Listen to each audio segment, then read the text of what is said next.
going on, ladies and gentlemen? My name is Espresso, and welcome back to another video here today on the channel. As per usual, with the daily things that we've been doing the past couple of days, we've been taking a look at Zombies Chronicles and the daily look in on each brand new map we get each day, taking a look at the remasters of the classic and beloved maps that we've known for years now, but also taking a look at some of the changes that we've seen in this version, that being Black Ops 3 compared to their World at War and Black Ops 1 counterparts, in which they originally debuted in the Zombie Saga. So today up on the list, as per the embargo, was Kino Der Toten, a fan favorite, a classic, and one that if you have been playing zombies for at least a little while, you probably have played this at some point in time over on Black Ops 1. But with the reintroduction in Black Ops 3, there have been some things that have changed. So aside from the obvious jump in graphics, let's take a look at 5 things that changed on Kino Der Toten. First up, let's start out with the very beginning, where you start out in the starting room. There's actually 2 things that I want to discuss here with this one in the starting room changes, that being firstly that the Nazi logos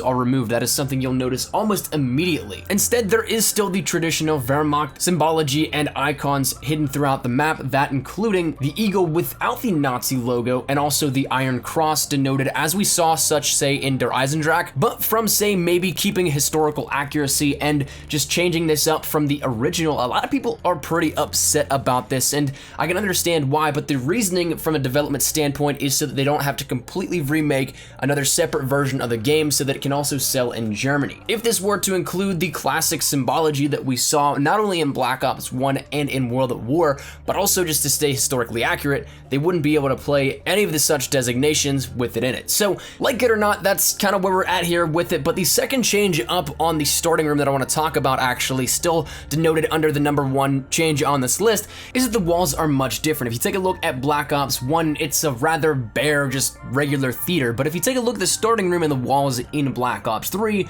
the walls are coated in gold, which makes it very visually pleasing, but maybe may tie in with the historical accuracy of the troves of treasure that the Nazis had at their disposal, and painting the walls rich with gold is a great way to denote that vast wealth they may have been sitting on. So I guess no matter what way you spin it, it's something just cool to look at, but as for the backstory, who knows? Now jumping around a little bit to a different part of the map, this is something where whenever you go up and turn on the power, the theater opens up and you can end up seeing the rows of seating, which aren't really intact anymore, but still, you know what I'm talking about with that. Whenever you take a look at this and this entire animation happens, the big screen theater comes out and is something that the projector plays on it all throughout the rest of the game. However, that's actually been changed around a little bit. The projector screen itself is a little bit different. It's got a little bit wider of a screen and something where there's not as much of a margin in terms of where the screen ends and where the image ends, as well as it's now seemingly on 2 tracks rather than 1.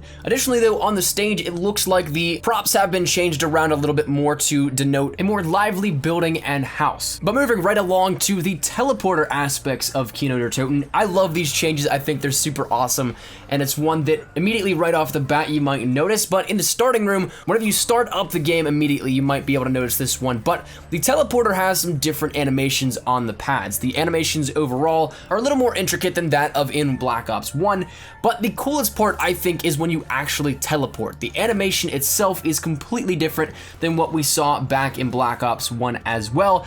But then one final thing here to note with the teleporter as well is it also has a cooldown animation. Once you use it and it's starting to cool down, it has a different animation for that as well. But the teleporter itself is, once again, super awesome. I love these changes. I think they're just great aesthetically pleasing ones. Nothing that changes the game too majorly, but if you take a look at the fine detail, that's when you really start to appreciate it, I think. And I'm really excited to see this for myself, as I'm just one of those people that love to take a look at the fine details, that love to find basically anything you can that you might overlook at a first glance. So number 3 aside, let's move on to number 4. This deals with the power and therefore subsequently what happens after you flip the switch on Kino, the one that we so famously know and love.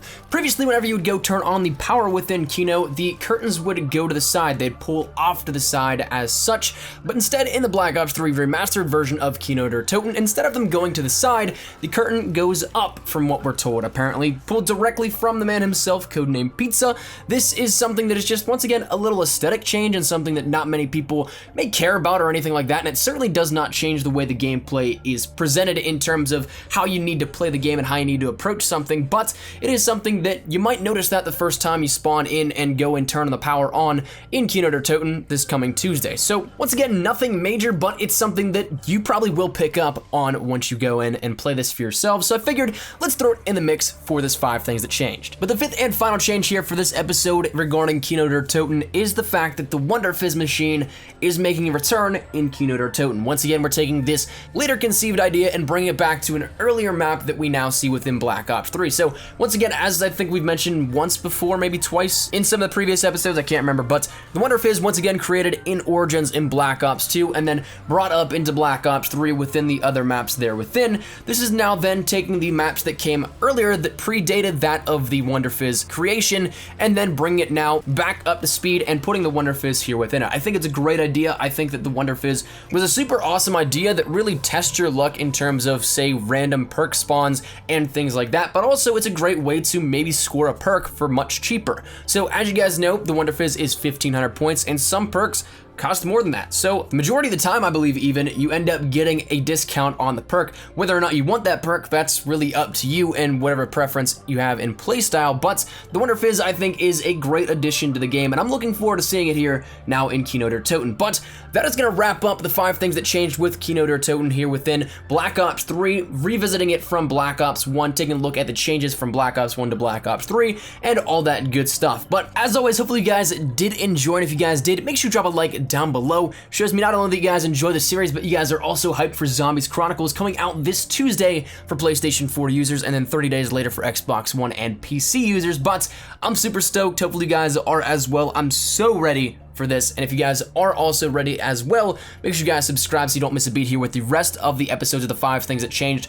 on the maps for Zombies Chronicles. We got Nocturne Toten, and I believe Verrucht left to finish out the list here of things we're getting for Zombies Chronicles, but other than that, we can keep you posted with everything you need to know here on basically anything Zombies Chronicles, Modern Warfare Mastered, Infinite Warfare, and Call of Duty World War II. So if that stuff interests you, make sure you guys subscribe so you don't miss a beat, and finally, if you guys want to follow me over on Twitter, that's the best place to get connected with me here outside of YouTube. I practically live on Twitter, so if you guys want to strike up a conversation, ask me a question, whatever it may be, link is down there in the description below. But I'll see you guys later. Hopefully you guys are having a great day. Mine has been Nikolai Espresso. Thanks for watching, take care, and peace.